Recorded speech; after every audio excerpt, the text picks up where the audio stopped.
puros elotes amarillos. Aquí, mire, fresquecitos, recién cortaditos.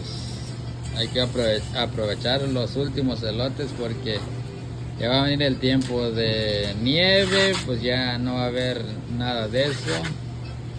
Todo se acaba, todo tiene su temporada. A cada cosa tiene su caducidad, que es como nosotros también. Ahorita estamos y el día de mañana quién sabe, ya cuando se llega el día de que uno va a caducar,